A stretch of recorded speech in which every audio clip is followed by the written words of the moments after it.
زمان انتشار فوتبال 26 مشخص شد. قابلیت‌های جدید مربی و بخش جدید جوایز. لایسنس‌های جدید. چه چیزهایی به فوتبال 26 منتقل میشه؟ چه کارت‌ها و مربی‌ها حذف میشه؟ همه اطلاعات رسمی فوتبال 26. اگه میخوای بدونی توی فوتبال 26 چه چیزهایی اضافه میشه، پس این ویدیو رو نگاه کن. لایک و کامنت و سابسکرایب رو یادتون نره رفقا. بریم تو کارش.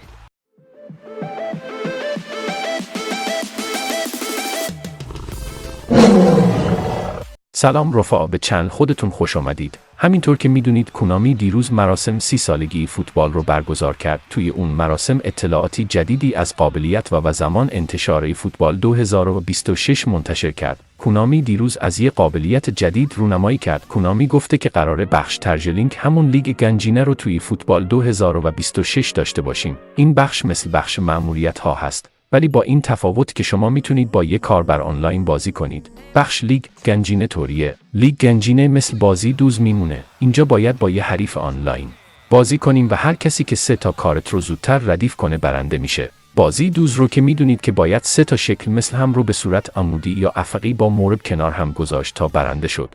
ولی بخش گنجینه روی هر کدوم از تصاویر گنج و پادشاه کارت رو یه جایزه میده و در آخر هم با ردیف کردن یه جایزه ویژه دریافت میکنید. تازه نوشته بود که میتونید جایزه خودتون رو با حریفتون هم مبادله کنید. مثلا اگه جایزه شما 50 سکه باشه و جایزه حریف شانس، رایگان یا کارت یا حتی جی پی باشه، میتونید درخواست کنید و اگه حریفتون قبول کرد، میتونید جایزه‌تون رو مبادله کنید. طبق تصاویری که مشخص هست، قراره توی یه بخش از این قابلیت به صورت حذفی آنلاین بازی کنیم و پایزها میتونند از سراسر جهان به هم وصل بشن و بازی کنند. این قابلیت با فوتبال 26 به بازی اضافه میشه. کنامی داخل مراسم دیروز از یه قابلیت جدید هم رونمایی کرد. قابلیت لینک آپ، همون بازی ترکیبی که از تاثیر زیادی مربی و حضور واقعیشون توی بازی گفته میشه. کنامی جزئیات زیادی از این قابلیت نگفته، ولی طبق شایعات گفته میشه که روش تازه‌ای برای بازی کردن هست که مربی تاثیر کلیدی داخل اون داره. الان توی بازی مربی‌ها بر اساس بوستر هاشون و سبک بازیشون، مثلا ضد حمله یا پاسکاری یا حمله سریع کار میکنند.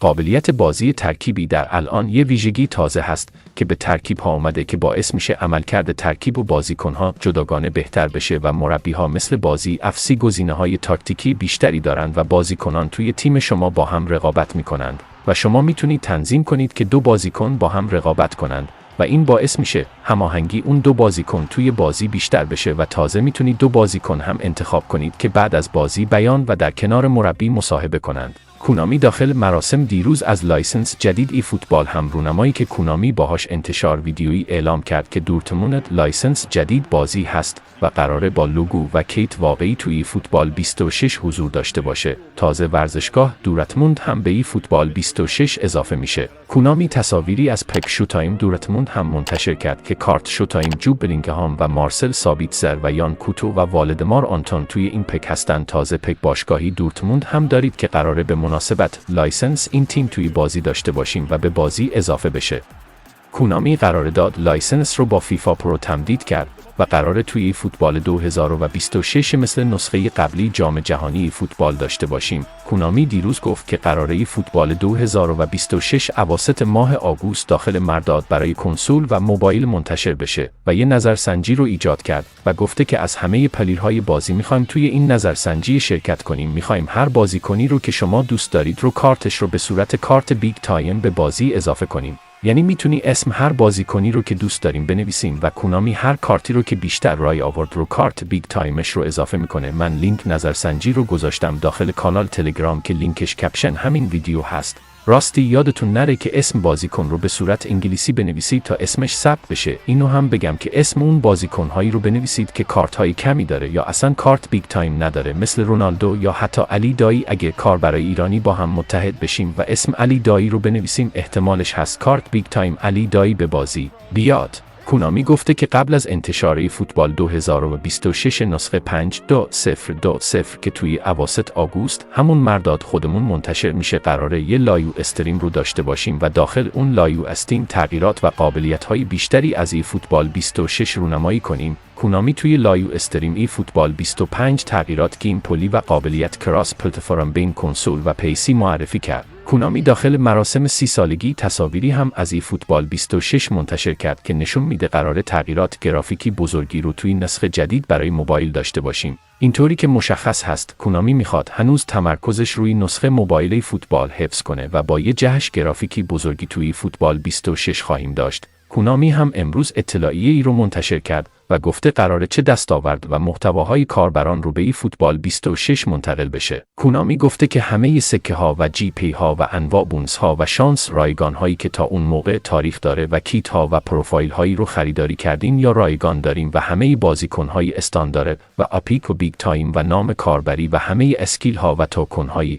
بوستری و حتی لیست فرند و اسکیل تغییر پست و ترینر همه به ای فوتبال 26 منتقل میشه. تقریبا هرچی توی ای فوتبال 25 داریم به ای فوتبال 26 منتقل میشه، ولی بعضی از کارت های استاندارد و بیگ تایم و اپیک و مربی ها به خاطر عدم لایسنس قراره از بازی حذف بشه و شما میتونید اون رو توی ای فوتبال 26 بفروشید و جی پی دریافت کنید، ولی نمیتونید ازش استفاده کنید. کونامی گفته که قراره بخش مای لیگ هم ریست بخش، ولی اسم ترینر به تاکن ترینر و اسم اسکیل ترینینگ به تاکن اسکیل و اسمی پوزیشن ترینینگ هم به تاکن پوزیشن تغییر کنه. همینطور کونامی گفته که قراره لیست مربی و کارت های بازیکنی که قراره داخلی فوتبال 26 حذف بشه رو قبل از آپدیت نسخه 5.2.0 فوتبال 26 توی مهر یا آبان منتشر کنه و اونجا میدونیم که قراره چه کارت ها و مربی هایی از بازی حذف بشه.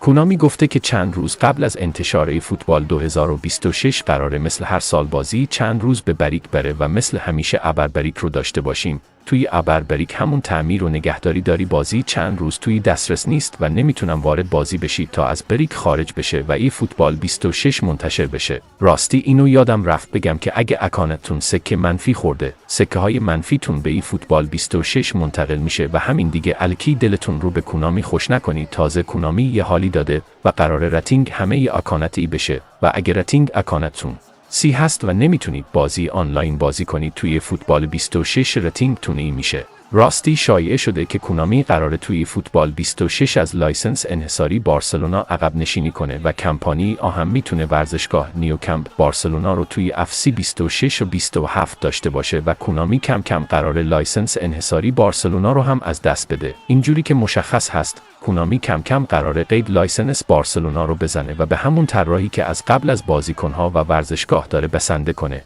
خلاصه که قراره فوتبال 26 توی اواسط ماه آگوست همون مرداد خودمون منتشر بشه.